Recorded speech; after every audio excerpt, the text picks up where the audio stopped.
Let me just show you a few other things you can do with Google Calendar.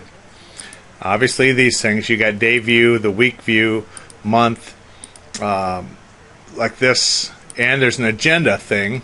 That view there, you can see things in a listing like that, and of course you could print it or refresh it or whatever you want to do. Here's some settings again. How you look at that. Here's how easy it is to add calendars. When you want to add the different calendars, is here just create a calendar. And you give it a name and you set it up like that.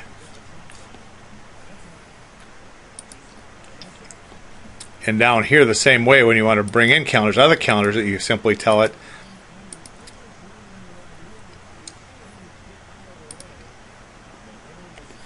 add a friend's calendar, or browse interesting calendars. Look at the list of interesting calendars.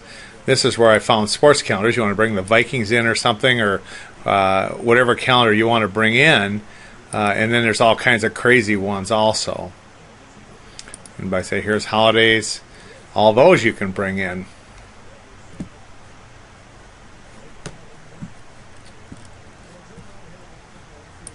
Go back to the calendar.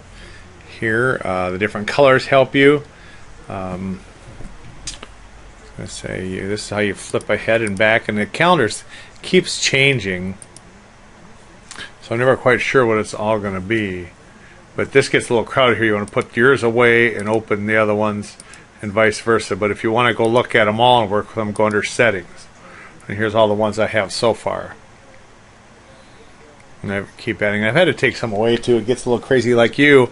I'm going to ask all you to share yours with me. Then I will undo them at the end of the course, just because this gets so crowded. But there's my list of things. We had theater tickets to SCSU. I wrote that in. This is something we'll use here a little bit later. Here's a calendar for this class. I say you can go ahead. I literally can go back 5 years and look at my class schedule and my appointments. Probably farther than that. I don't know how far back I've been using this. Okay, just some other things. I say when you want to add stuff, you can go create if you want, and then pick dates and stuff, however you want to do it.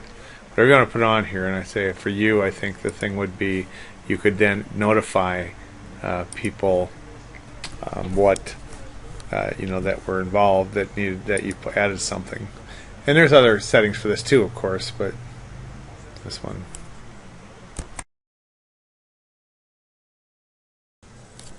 One thing I want to make sure I pointed out too, that as you know, on campus I use Outlook, and I have a calendar like this that not only that I added my schedule to, but there's a number of people that have permission to add stuff on here also.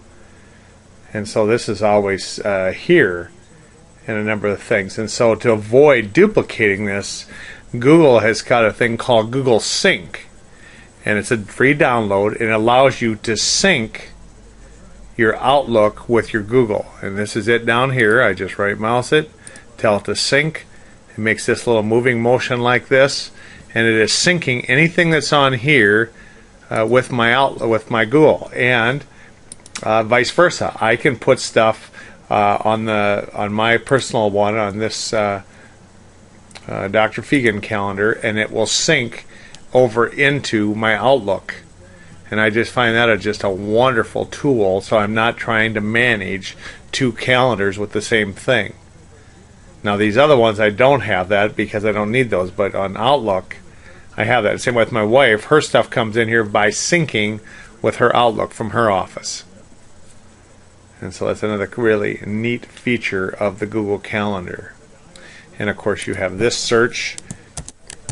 If I want to search for specific things, it gives me things like this.